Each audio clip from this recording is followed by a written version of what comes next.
मुरादाबाद के बुद्धि विहार स्थित भाजपा कार्यालय पर आज भाजपा के राष्ट्रीय अध्यक्ष जमाल सिद्दीकी पहुंचे, जहां उनका फूलमाला पहनाकर स्वागत किया गया और भारी संख्या में भाजपा कार्यकर्ता मौजूद रहे। साथ ही कुर्सी न मिलने पर गुस्साए कार्यकर्ता ने जमकर हंगामा भी काटा।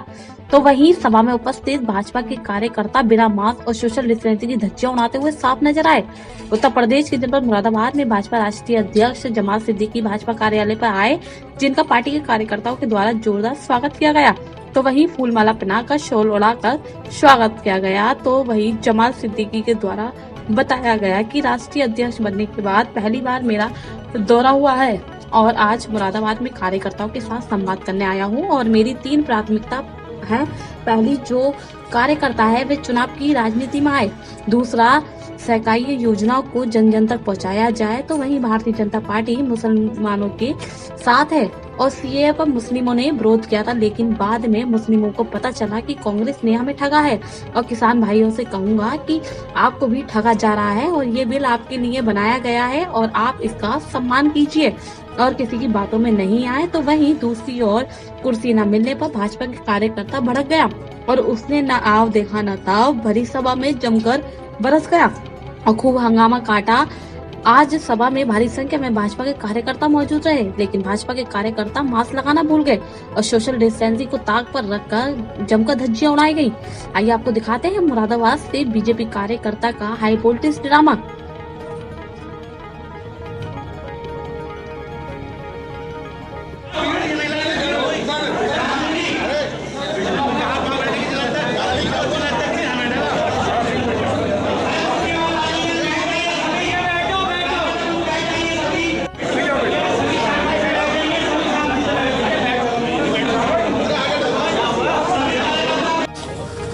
भारतीय जनता पार्टी अल्पसंख्यक मोर्चा के राष्ट्रीय अध्यक्ष की नियुक्ति के बाद मेरा पहली बार उत्तर प्रदेश में दौरा हुआ है। हमारे लोकप्रिय अल्पसंख्यक मोर्चे के अध्यक्ष हैदर भाई, हमारे कर्मठ कार्यकर्ता संघर्षशील क्षेत्रीय अध्यक्ष रिजवान भाई, इनके साथ में मैं आज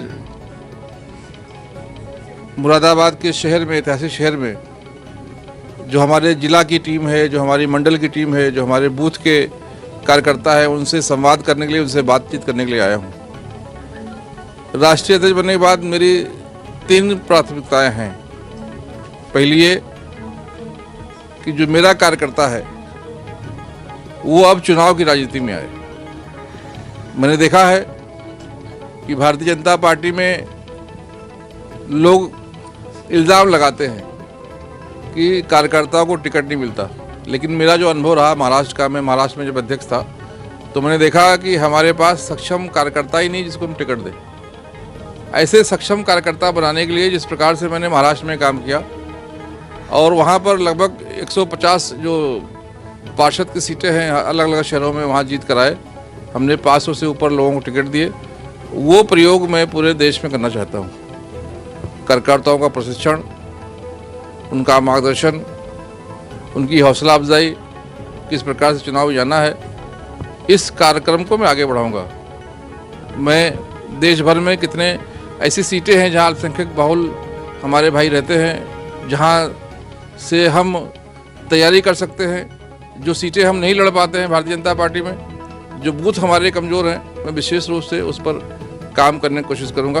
दूसरा जो हमारा प्राथमिकता ये है कि जो शासकीय योजनाएं हैं जो लोगों तक नहीं पहुंच पा रही हैं, नीचे में हम कमज़ोर हैं, हमारे पास बूथ पे कार्यकर्ता नहीं है जहां शासकीय योजनाएं लागू की जाती हैं। उत्तर प्रदेश में तो बहुत खुशी की बात है कि यहाँ पर माननीय योगी जी की सरकार है, यहाँ कर्मठ कार्यकर्ता हैं, यहाँ मुझे उसकी चिंता नहीं है। लेकिन बाकी राज्यों में कार्यकर्ता की कमी की वजह से योजनाओं को हम नीचे तक नहीं पहुँचा पाते हैं। उन योजनाओं को हम नीचे तक पहुंचाकर जो माननीय मोदी जी का सपना है सबका विकास, उस विकास को साधने का काम करेंगे। तो तीसरी हमारी कोशिश ये रहेगी कि जो इल्ज़ाम भारतीय जनता पार्टी पर लगाया जाता है कि भारतीय जनता पार्टी मुसलमानों की दुश्मन पार्टी है, क्योंकि कांग्रेस की नीति रही है जब किसी को कन्विंस ना कर पाओ तो उसको कन्फ्यूज़ कर दो। भारतीय जनता पार्टी के बारे में कोई बुराई तो ला नहीं पाते। माननीय मोदी जी की सरकार चल रही है, 5 साल पूरे किए, दूसरी बार चुनकर आई, ज़्यादा बहुमत से चुनकर आई। माननीय योगी जी की सरकार मैं बताऊंगा ना, उसके बारे में बताऊंगा, मेरी भी सुन लीजिए आप। इतने दूर सुनाने तो आए हैं, सब्र तो कीजिए।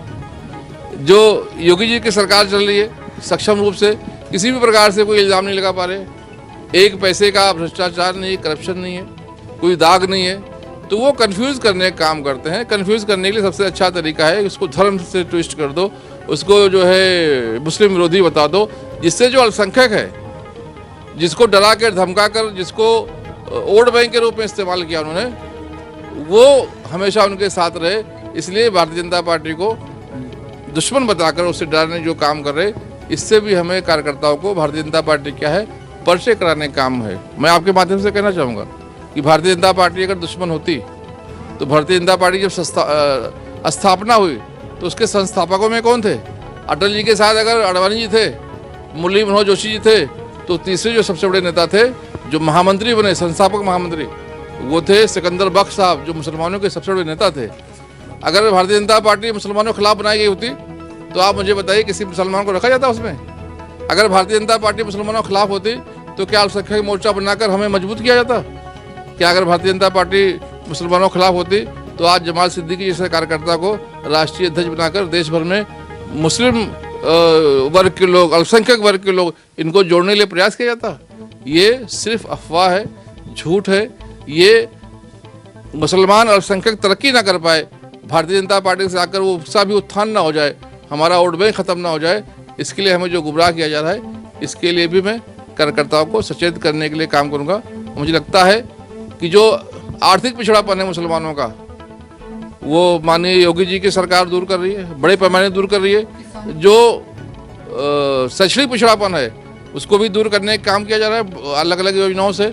जो राजनीतिक पिछड़ापन है ये सिर्फ हम कार्यकर्ता ही दूर कर सकते, चुनाव के मैदान में उतरकर। मेरा ऐसा मानना है जो चुनाव लड़ेगा राजनीति में वही आगे बढ़ेगा। अब हमारे कार्यकर्ता चुनाव की राजनीति तय करेंगे, इसलिए मैं विशेष रूप से अपने कार्यकर्ताओं से मिलने आया हूँ। आप सब पत्रकार भाई हैं, आप बहुत अनुभव रखते हैं, आपके माध्यम से मैं भी सूचना लेता हूँ, उस सूचनाओं पे काम करना चाहूँगा। मैं आप चाहूँगा कि आप भी अपना सूचना दें।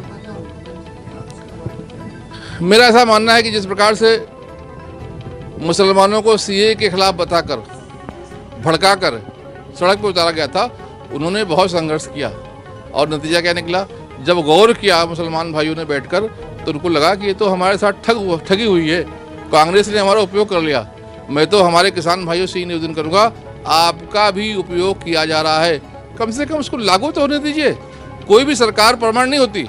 अगर लगता है कि मोदी सरकार ने हमारे साथ गलत काम किया है, आप मोदी सरकार को बदलने का हक रखते हैं, अधिकार रखते हैं, पावर रखते हैं। लेकिन विपक्ष के हाथ में जो इस प्रकार से किसान खेल रहे, वो किसान नहीं है। मेरा ऐसा मानना है वो उसमें अधिकांश जो लोग हैं जो उनका नेतृत्व कर रहे, वो कांग्रेस, राष्ट्रवादी कांग्रेस, समाजवादी, बहुजन समाजवादी, जो सत्ता की मलाई खा रहे थे, आज मलाई उनसे हाथ से निकल गया, कुर्सी उनके हाथ से निकल गई। वो कोई ना कोई तकरार करके सरकार को बदनाम करने की कोशिश कर रहे, इसलिए किसानों को उपयोग कर रहे। ये बहुत शर्म की बात है, किसानों को उपयोग नहीं होना चाहिए।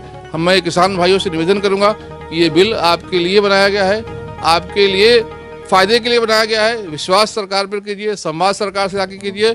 किसानों के भी उत्थान का हक है, किसान भी तरक्की करना चाहिए। और देश की आज़ादी के बाद पहली बार ऐसा हुआ है कि किसानों के लिए कोई काम करने वाला प्रधानमंत्री मिला है।